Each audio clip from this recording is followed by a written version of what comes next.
Hello, everyone, and welcome to the 60th New York Film Festival. I'm Devika Girish. I'm the co-deputy editor of Film Comment, and I program talks at the New York Film Festival with my colleague, Madeline Whittle. And I'm really thrilled to welcome you all to the second Amos Vogel Lecture. I'm going to talk for a few minutes now. Please bear with me. So, first of all, I have to say some thank yous. Thank you to our board members, patrons, sponsors, partners, and you, our dedicated audience who makes our work possible throughout the year. We are a nonprofit organization. It's your support that makes our work possible. So if you're not a member of Film at Lincoln Center already, please consider becoming one today. You can find out all about it at filmlink.org. We have the best cinema all year round with a lot of unbeatable perks. So do check it out. Thank you also to HBO, who is the presenting sponsor of New York Film Festival's talks. And thank you to Turner Classic Movies, sponsor of Drylongso and the second Amos Vogel Lecture.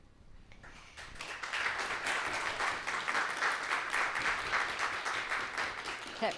Plenty more clapping to do, just a heads up. I invite you to give a big round of applause to our volunteers and theater staff. They are the people who put on this whole show, so please.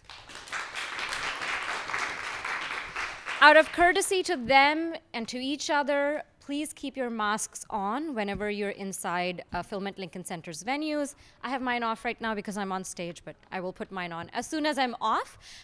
Just help us all have a paranoia-free festival experience. Thank you.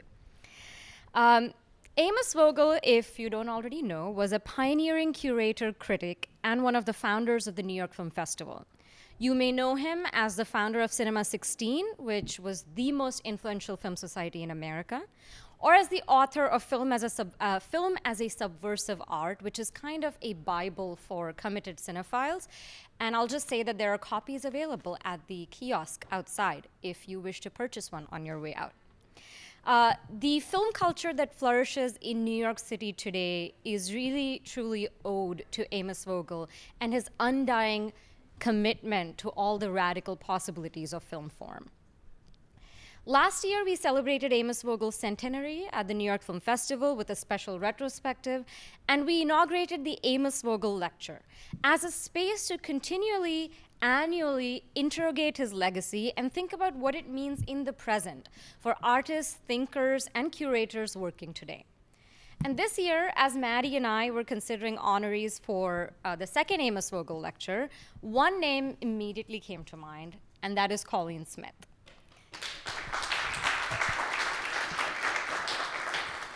Cauleen is an acclaimed filmmaker, interdisciplinary artist, and scholar known for the political rigor and experimental imaginary of her work. If you saw the new restoration of Drylongso today across the street, which we're premiering at the New York Film Festival, you know exactly what I'm talking about. That's a landmark film from 1998 that still resonates incredibly today. Her films and installations have featured in museums and galleries across the world, and she has received many awards, including the Rockefeller Media Arts Award, Chicago Expo Arcadia Award, the Rauschenberg Residency, most recently the Heinz Award, which was pretty cool. We truly believe that her work epitomizes both the ethics of care and the commitment to subversion that guided Amos Vogel's mission. And we're so thrilled to have her here today to deliver the second Amos Vogel Lecture. We're also thrilled to have an incredible guest moderator with us today, all the way from Los Angeles, Jacqueline Stewart, the director and president of the Academy Museum of Motion Pictures, an amazing scholar and a TCM host. She will be doing the Talkback with Colleen after the lecture, so stick around. Now I'm going to hand it over to Colleen.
Please put Plato's cave out of your mind.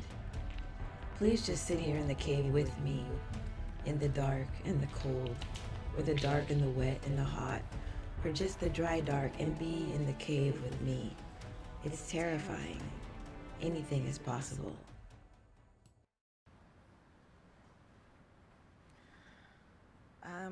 I want to begin with Mr. Vogel's words. Louder. Okay. I want to begin with Mr. Vogel's words. Subversion in cinema starts when the theater darkens and the screen lights up. For cinema is a place of magic where psychological and environmental factors combine to create an openness to wonder and suggestion and unlocking of the unconscious. It is a shrine at which modern rituals rooted in atavistic memories and subconscious desires are acted out in darkness and seclusion from the outer world. The power of the image, our fear of it, the thrill that pulls us toward it is real.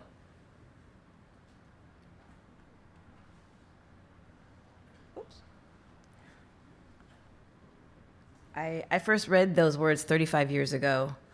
And when the folks at New York Film Festival invited me to do this talk, of course, the first thing I did was head to my bookshelf to find my copy of Vogel's book, and I couldn't find it. I probably loaned it to someone a long, long time ago, and I'm not sure when I last sat down to read it in its entirety, but I did read it all of last week. And I realized then that as a young filmmaker, I had internalized much of this book. And so much so that I had failed to distinguish which of my codes for filmmaking were my own and which I had gleaned from film as subversion. And then today at lunch, I was recalling that there were entire chapters, once heavily focusing on like European and Soviet cinema that I pretty much ignored as a young student, feeling that the writer was in fact ignoring me.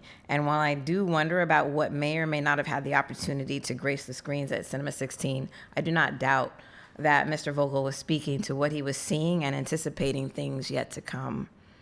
And I'd like to think of myself and others like me as part of that yet to come. As a teacher, I'm making a note of this to remind myself and my students of this chasm between like a foreign context of a written text and the way that it can feel like reciprocating this experience of invisibility one might feel seems justified, like the book is ignoring me, so I'm going to ignore the book. But really trying to meet the text where it is and when it was has a real fruits and real treasures. And that's kind of what I experienced last week when I just dug into it.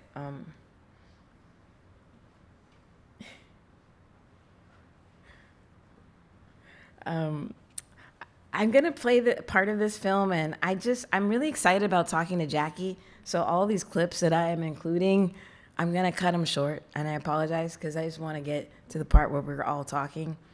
So I'm going to read while this film, which is silent, is playing. Mr. Vogel's words also reminded me, and I'm so grateful for this reminder, that my investment in the moving image has something to do with what happens when moving images are being recorded. What happens between us, the makers of movies, and the world. For me, filming on location is an opportunity for social participation as opposed to the typical film methodologies that enact conquest and extraction. And when I learned that film was a language, all those 35 years ago, I very naively decided that maybe the vocabulary could be expanded or altered, and that the formal registries of film could change, and therefore one's experience of cinema could change too. You see, back when Mr. Vogel was watching films and recording his thoughts and running Cinema 16, I was just a kid in Sacramento whose primary babysitter was the television. And most of what I watched very, very actively assaulted and diminished me and everybody that I loved. So when I learned that it wasn't media that was doing the assaulting, but people who made it, I thought maybe I could make something that I had never seen before. Maybe I could make moving images that would not assault or diminish me or anyone else.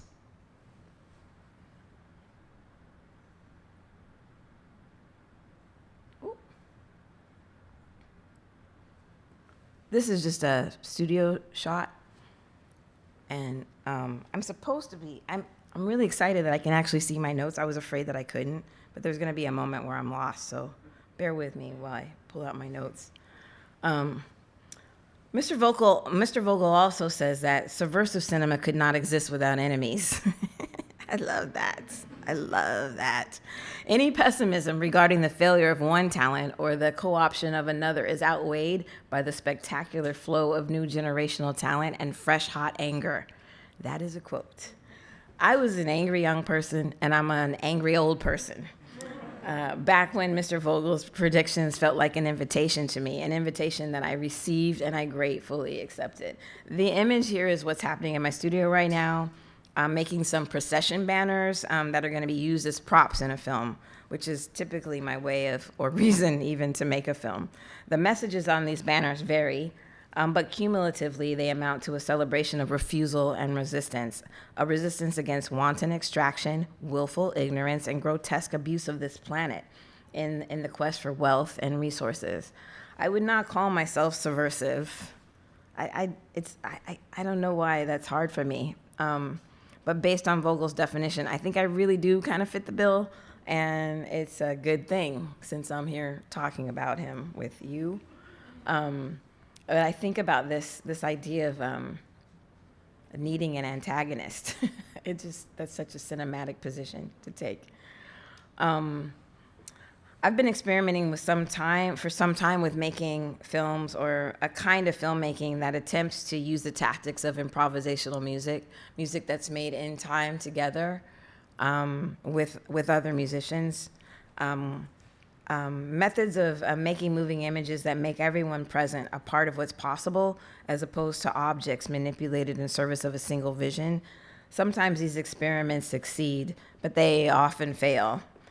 So there's a lot of films I've made that no one will ever see, and I'm often tempted to just even destroy the hard drives they're stored on, but I won't do that. This clip I'm sharing now is another procession that I was designing for film, and it went horribly wrong, which we can talk about later. But this clip, with all its glitches and hiccups, comes really close to succeeding in this idea of like all of us together making something. And since it also has banners, I thought I'd show it.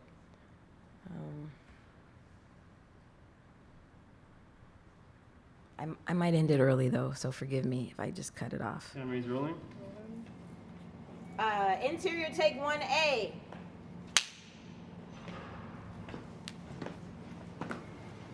Ready, everybody?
So black that I blind you. This fear of black flesh. Away at my life, I have nothing left. You lead me to the cross. You lead me to the cross. You lead me to the cross. You lead me to the cross. This fear of black flesh. Your fear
goes on to all the way down the street, but I'll stop there. Before playing this next clip, I want to say that October 20th will be Sun Ra's Day of Becoming. It's the day that he officially changed his name from Herman Blount to Sun Ra.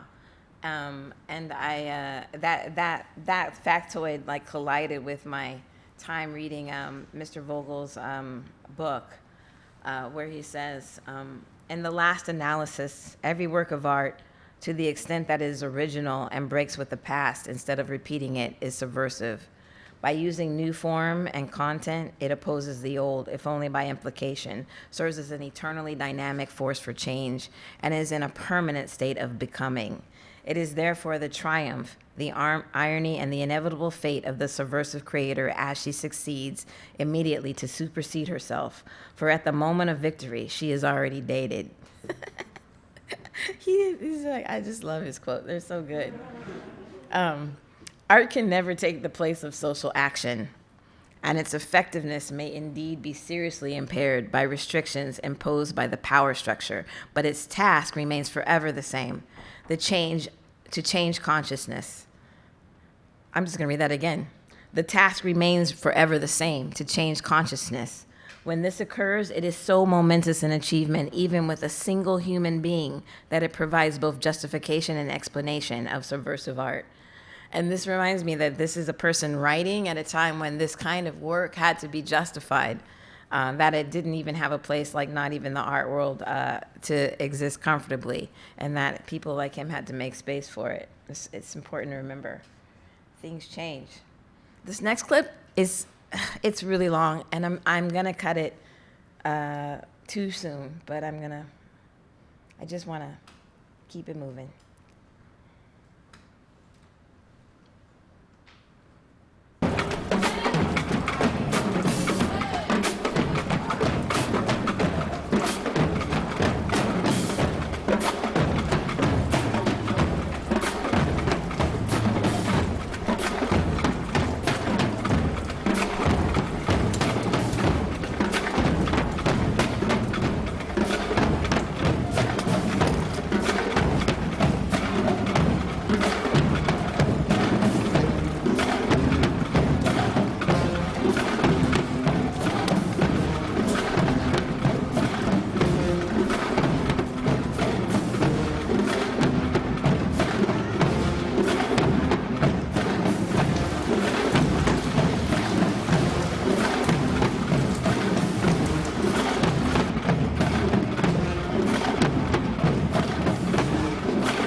They were like my primary collaborators in Chicago for about 4 years, and I still miss them.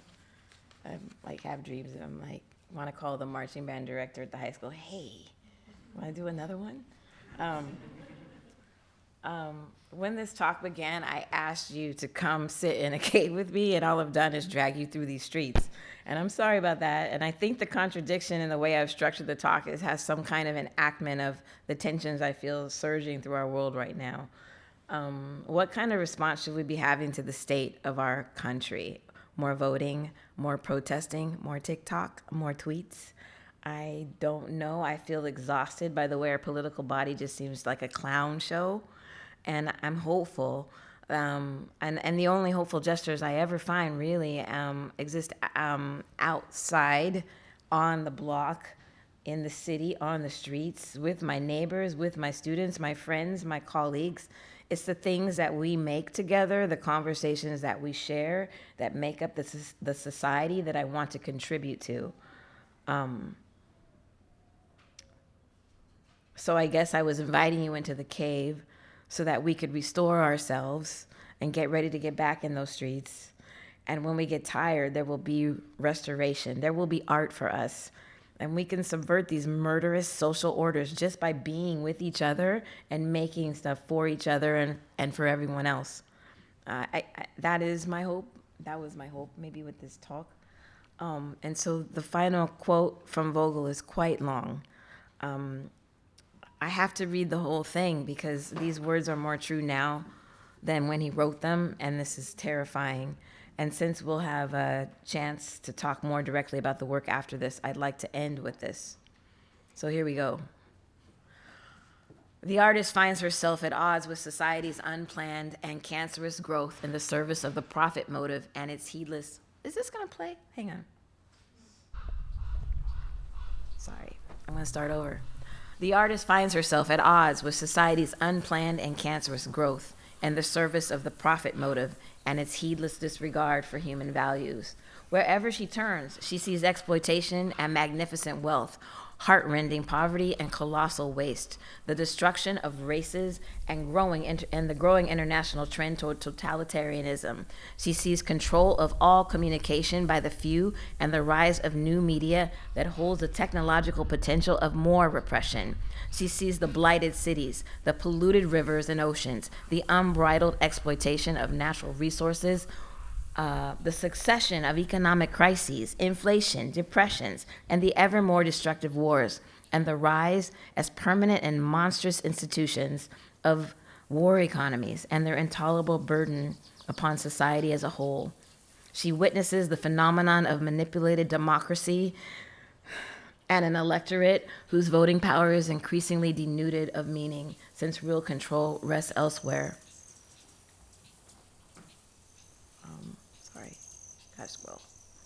Vogel takes us into Marx here, so let's go. It was Marx who, when asked in an interview to characterize the meaning of life in a single word, unhesitatingly replied, struggle. Was it a slip of the tongue that prevented him from limiting this definition to life under capitalism, thus giving it the historical dimension he gave every other phenomenon? Or was it not rather his realization, so often expressed in his philosophical writings, that the essence of life under all circumstances and all societies was eternal change, the constant transformation of all forms and systems? It is in this sense that the subject of this book, film as a subversive art, will always remain on the agenda, and that these pages are but a rough draft, for the subject of this book is human freedom. At all times and under all conditions, its guardians are the subversives. Whew. I really, really love that. I'm so grateful that I got to read it and read it to you. So I'm gonna end with this last clip, recent film I made called Sojourner. This is the last 5 minutes.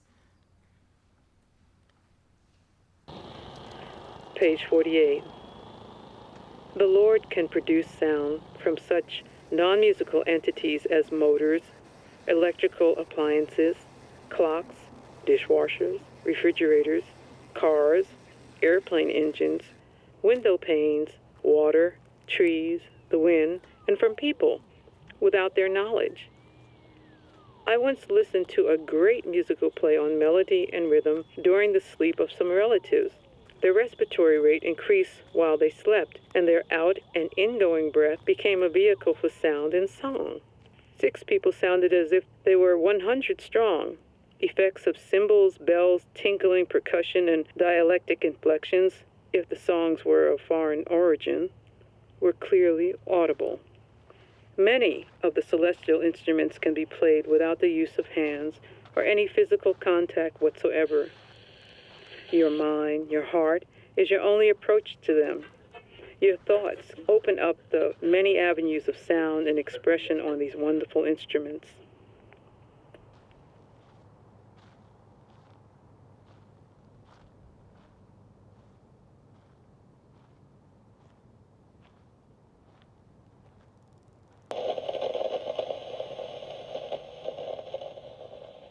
What is monumental and eternal to me is to feel the Lord's play and hear the Lord's laughter or talk. Why, just this morning the Lord said to me, "Hey, Turia, at dawn, sit at the feet of action. At noon, be at the hand of might. At the eventide, be so big that sky will learn sky."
Woo.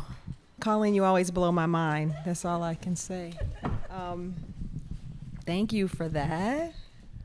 And thank you for putting your work in such beautiful dialogue with Vogel's work. Most poignantly, when you were quoting from the book and saying she, the artist she, which I don't, right? that was a melding that you did there. I had to. In much the same way when you started off talking about how when you first encountered the book, you didn't see yourself reflected in it. Right. You contextualize it. That's his frame of reference. These are, Right. the times. Right. But the effortlessness with which you updated it, I suppose we could say, right? To put your voice and the voice of other women artists there. Mm-hmm. Just talk about like why you felt comfortable doing that. Comfortable, I guess. Or not, maybe just why you did it. It's I think it's necessary, like for all of us to have practices that allow us to recognize each other. Mm-hmm. You know what I mean? Yeah. To me, that's about recognition, about acknowledging like our differences. Mr. Vogel and I, different generations, different references completely. Yeah. But what I recognized in him was like the same kind of fury and love and belief in the work that we're trying to do. I recognized it, and I believe that when I read it in his work. Yeah. And to me, that is, I guess, the key of like how we're all gonna make it together. Is this practice of recognition, right? Right. Absolutely. Mm-hmm. So that question of how we're all going to make it together. I want to read from the book too. Okay. I have a quote. All right. And I was really struck that at the start you kind of questioned whether you were a subversive artist. I can't even say that without laughing. Are you a subversive artist? Yes. Okay. And in the preface to the 2005 edition, he describes you. In fact, earlier, not you, but earlier today when we showed Drylongso and you talked about your discomfort, if not disgust with the Hollywood machine, one of the things that he says right at the top of the book has to do with what constitutes like a true kind of independent spirit. He says that when he's describing the work of people who are trying to restore humanity, he is not describing those fake independent films whose makers only aspire to become the next Hollywood stars, but those true iconoclasts and independent feature, avant-garde, or documentary filmmakers who even under today's bleak circumstances audaciously continue to transgress, i.e. subvert, narrative modes, themes, structures, and the visual oral conventions of mainstream cinema. You do all of those things. Cool. And yes. So I just wanted to talk more about the ways that the title filmmaker, when I think of your work, it seems too small for what you do. Because, I mean, in a literal sense, you have worked beyond filmmaking. But then even looking at the clips that you shared today, the role of using a camera seems to play different kinds of, roles across your work. And I wonder if you could talk about that a bit. Like with the marching band, it seems like maybe the most important thing was that was a flash mob at that moment that you happened to capture with the camera. At other moments, it's more carefully choreographed for the camera. So how does filmmaking kind of move in and out or move around the work that you do? I think I gave up a long time ago on like the fundamental values of like proper filmmaking being encapsulated by that phrase, production values. The production and values together is perverse. So I stopped caring about like maybe particular fetishistic cinematography issues or even narrative issues, because I felt as if those were really easy ways that people use to determine value without ever engaging in the work. And I thought I was looking for a different kind of audience than the audience who just wants it pretty, I thought I wanted an audience. I thought maybe there was an audience of people who had different registries of empathy, Yes. and fixating on production values will trick you into loving anything. I'm guilty of this every day, and and I didn't, and that's the other thing that I don't like to do in my work, which is tricks. And I loved learning the craft of filmmaking, and I took it really seriously. I'm not talking about a kind of like an abolishing craft, which is something I respect and believe in, and really treasure and honor in the people that I work with.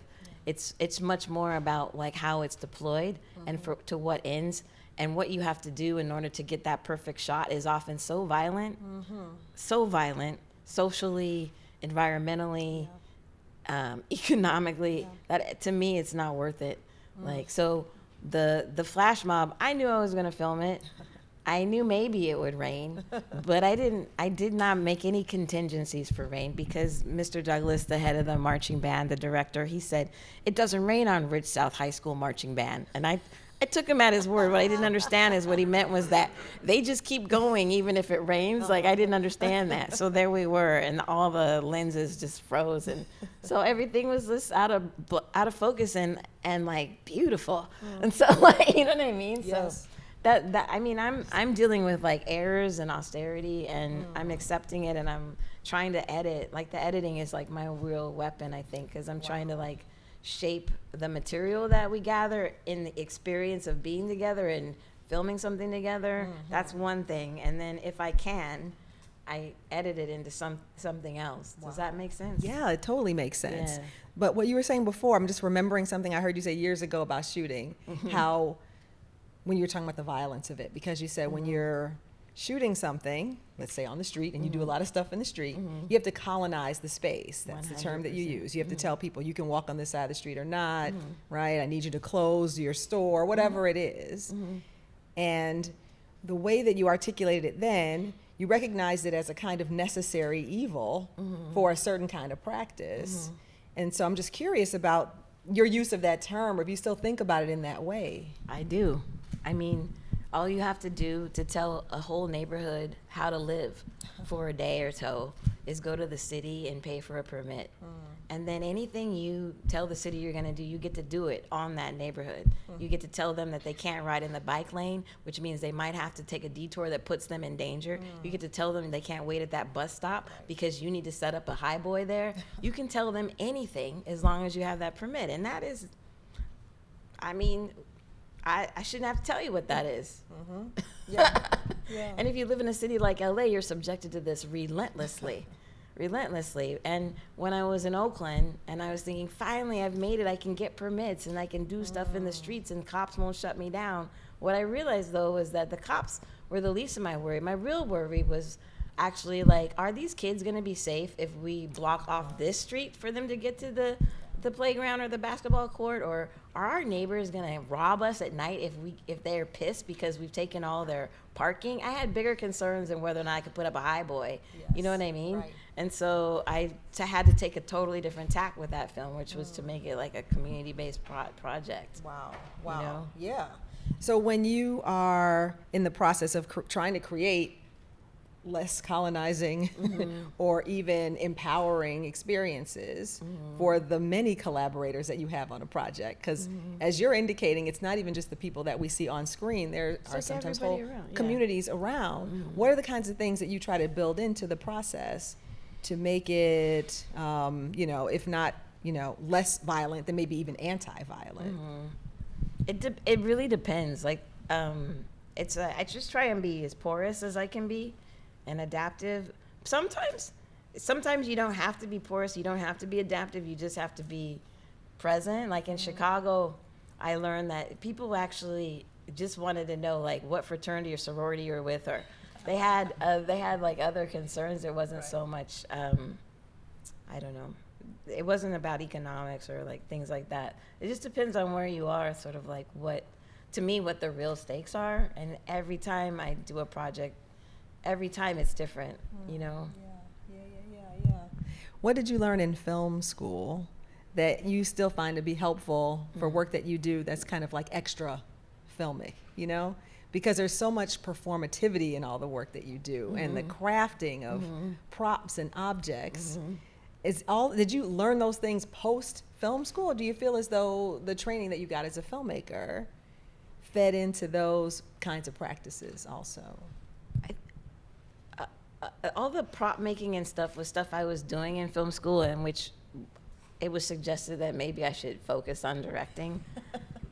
The thing I learned, the most valuable thing I learned in film school, and I may be wrong about this. There are a lot of valuable things, but I really treasure all the lessons around lenses. I know that sounds really nerdy, but I had a professor, and here's the Anchak, and he explained the way a lens could just change everything. But he made us shoot the same scene over and over with different lenses, and also he made us use this technique he called the moving master, which was like you had to do an entire scene just in one shot, which meant that you, the camera, and the actors and everyone had to be dancing together, and you just kept running it until you did the dance.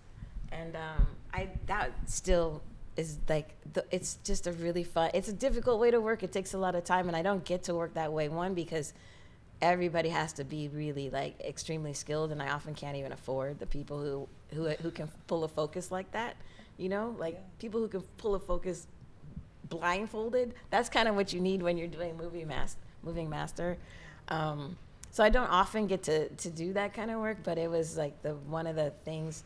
And also, he never articulated that way, but now, like I always felt at the time and feel now, like that idea of the dance that he was talking about, like there's something really powerful in that is like yet to be mined, you know? Yeah, that's incredible. That's incredible. Okay, you plunged us into darkness when you started off here, rightly so, because the book begins with that. But you've shown your work in lots of different contexts, including a gallery context and community context. I'm just curious about how you think about the conditions of viewing your work, and whether or not there is, always that kind of cinematic sensibility of shutting out everything but what's appearing on screen. You've incorporated screens into, clusters of other work. Yeah, like how you approach the screen and the way you want audiences to engage with your, I would say, moving image work. Well, it really changes, but I don't often make films anymore that I can play in a single channel environment. Usually when I'm making a film, I'm also thinking about an object that's going to be in the room, or another sound, or like just an environmental situation, or a wallpaper, for example, that I feel is in direct dialogue with the film, and therefore the film is doing some kind of work, and all the other things, the space itself is doing another kind of work. So a film like Sojourner doesn't play single channel. It did a couple of times, and I sat with the audience and watched it, and I was like, yeah, no, it's not. It's not. All the other things are not here. Like, you know what I mean? Right. But so it just depends on the thing. No, that totally makes sense. Yeah. I'm curious to know more about your work with the manifesto, because after, again, like with you, reviewing this kind of, political language, the manifesto is a form that you've used a lot. So share why you love the manifesto. Oh, I love, it's like a gauntlet, right? It's a mic drop. It's like you set out a series of principles and pronouncements. It's like a dare. It's a complaint. It's a pronouncement, right? And then for me personally, then I test myself against it. Like if I'm right, I'm like, this is what I believe. Even if I'm being cheeky, this is what I believe. Let me see if I'm doing this, So there's this the creative maladjustment manifesto, which is just this rant about movies, which I thought about bringing into this because there are things I clearly was like channeling a Vogel that I didn't realize I was channeling at the time, but I was like, oh, it's embarrassing. I think I basically quoted the man and didn't realize it. That's how much I'd internalized him. And I'll go back and look at that. But that was just like this sort of rant about a certain way that filmmaking is often sort of like weaponized against people. Like, and that I was asking for something else where the audience and the maker have to like meet in space, like between the screen and the seats, and then so I think of them as a dare and as an invitation. Who's the audience for your manifestos? Actually, any and everyone is the audience for any and everything I make. Like everyone and anyone, absolutely. I think I'm thinking of a very specific demographic, like Black women. But the thing about Black women, which is really fabulous, is that if you make something for us, it works for everybody else. True. This is just a fact. Yes. And so, When and where we enter. exactly. Yes. We've been solving problems, for a millennia. So, it's never sort of been a barrier for me to sort of like focus my practice within a kind of like Black feminist rubric, because it's porous, Yeah. as it should be. Yeah, absolutely, absolutely. Mhm. You've been teaching for a long time, and I'm curious about how, if you use your own work when you're teaching, and No. you don't. Why not? I mean, you teach, don't you? Like, I do, Do but you- I don't teach my own work. that Exactly. much. You're right. I mean, exactly. What is that though? Okay, maybe that needs to change. I mean, I don't teach my own work because I don't want to become the subject of the conversation. When students look at my work, they can't rip it apart. They can't say they hate it. They can't, you know what I mean? And Yes. one of my great like joys and surprises is showing my students something that I really love, and then they just shred it. And they actually have like legit points where I'm like, like, you know what I mean? Like, I Yes. really love that.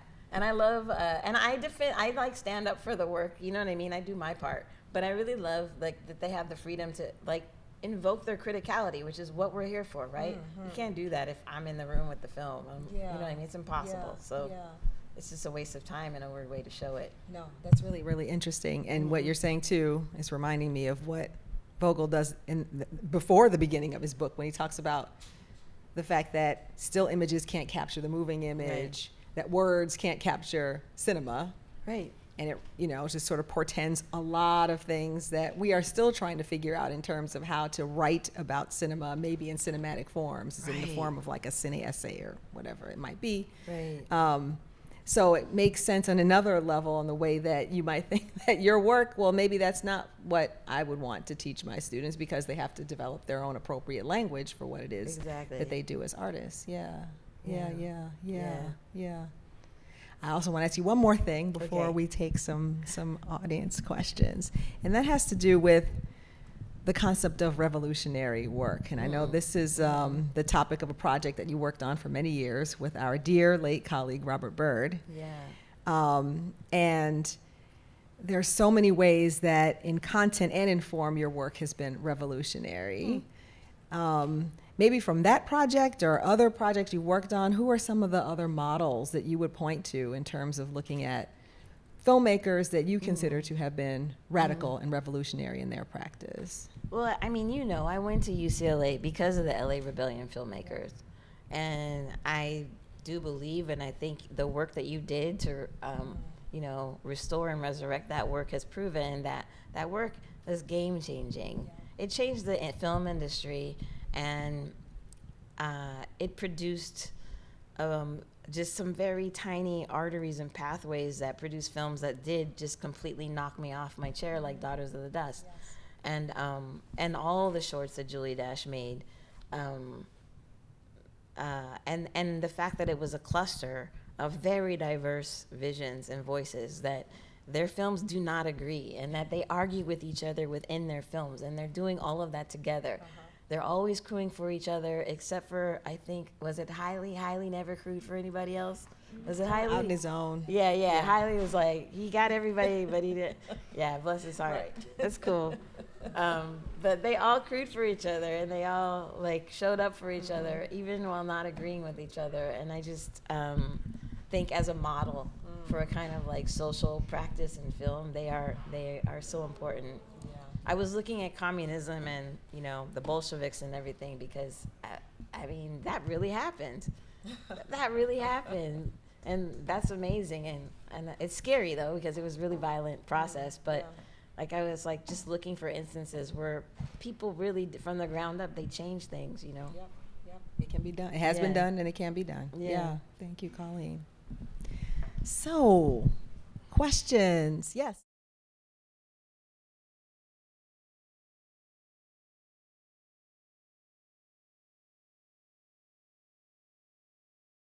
Oh, I don't work in the industry because that's not possible. And I don't have a lot of money to make my work because my resources are limited because there will not be like $100 million opening weekend.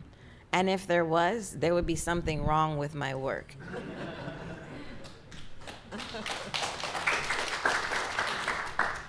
Yeah.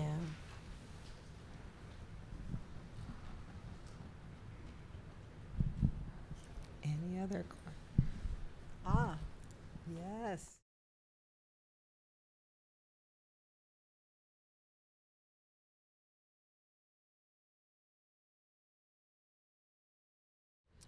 Uh, um, yeah, it's so taxing, isn't it, to like produce a shift and then have that shift absorbed and then, I guess, diluted by the way in which it gets sort of instrumentalized towards other profits or other interests.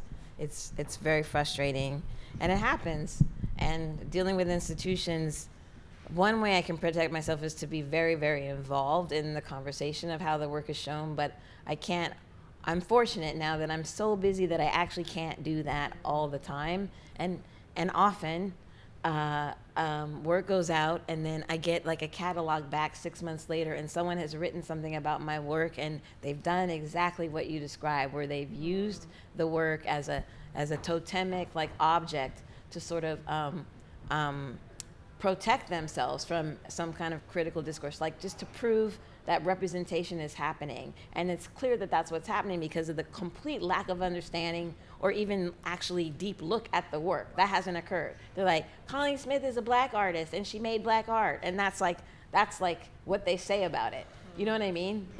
And so that happens all the time. And what I believe is that actually, and you know what, I don't mean to sound cynical. I know this sounds cynical, and I want to be wrong, and I hope there are people working very hard all the time to make me wrong, but I don't think existing institutions can be changed. I think the subversion happens when other things erupt and other things occur and other things are built. And Vogel describes it so beautifully where he says, you do that, you have the revolution, and then another revolution is necessary. And this is just the way it is. But I think the revolution is a much more sort of like generative action than reformation. For me personally, I don't see reform. Like I don't need to like stand in the middle of the Whitney and talk to them about their board. How does anybody get their money? Like there's one person on that board with dirty money? How? How do you have $1 billion clean dollars? You can't. You know what I'm saying? So like what is the point of that? Like either show your work there and suck it up that you're complicit with this situation, or build something else, or do both, you know?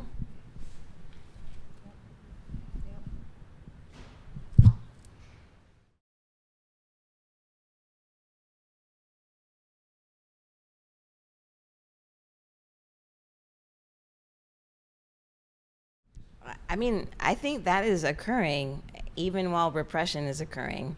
I really love TikTok. I think it's amazing and disturbing. But I am so enthralled by the way people use that medium to show me stuff, to show other people stuff. And sometimes it's incredibly, how do I say, like, I'm like completely disarmed by like some of the humanity or humor or compassion or generosity that I get to see that's captured and then thrown out into this thing called TikTok that I get to see that I would have never seen, would have never known about, blah blah blah. There's also the heinous stuff, but I'm lucky that like TikTok knows I like kittens and whales and volcanoes, and so I have curated my feed so that I can see really good stuff, you know.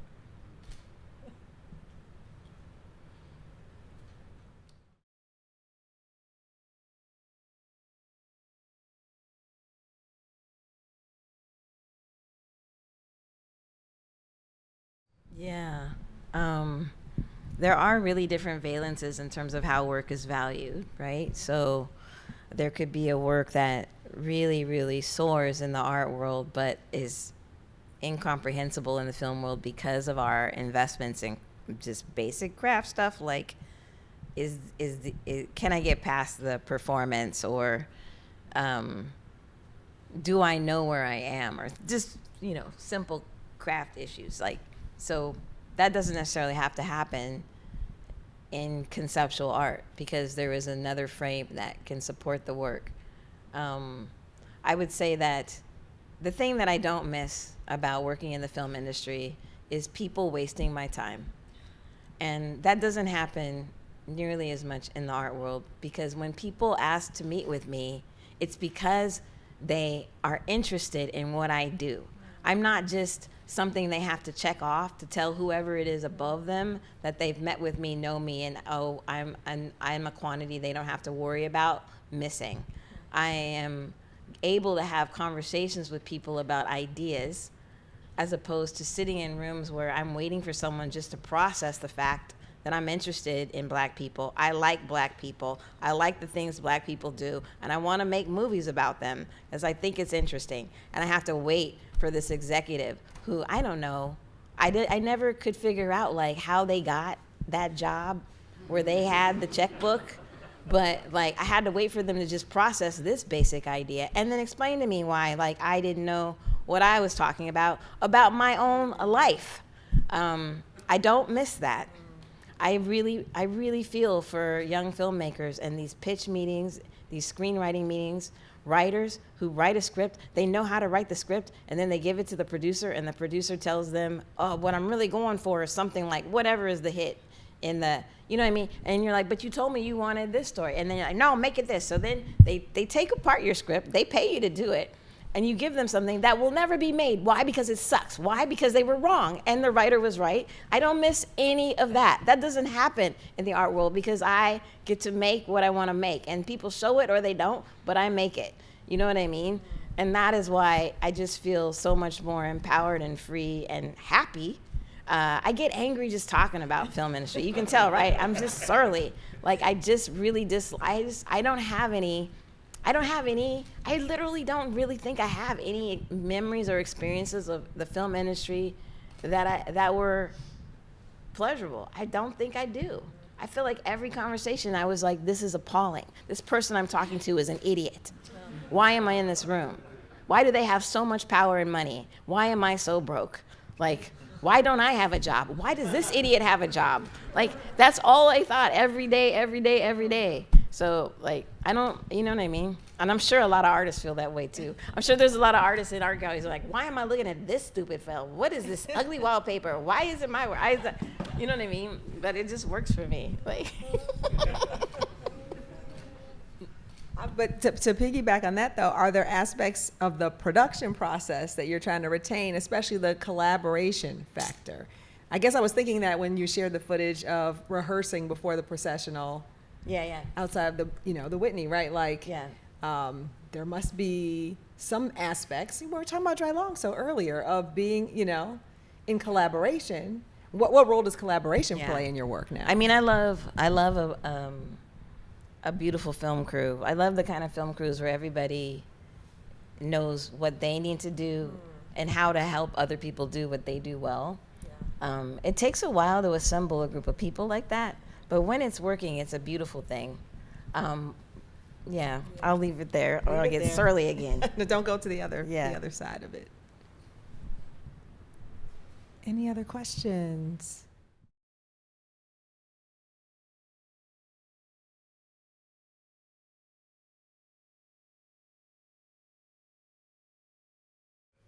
I guess that's another reason why I like installations, is because that is possible, that I can just create a space that gives people a lot of different decisions about how they engage with the work, how much time they spend with any given thing. I'm not able to think of a way to do that in this context. Do you have ideas? I would love to know. Yeah.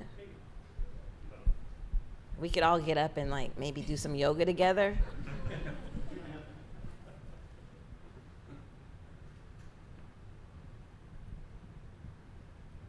All right. Well, on that note, maybe we'll stand up and do some sun salutations. Colleen, thank you so much. People are like, everybody. Thank you.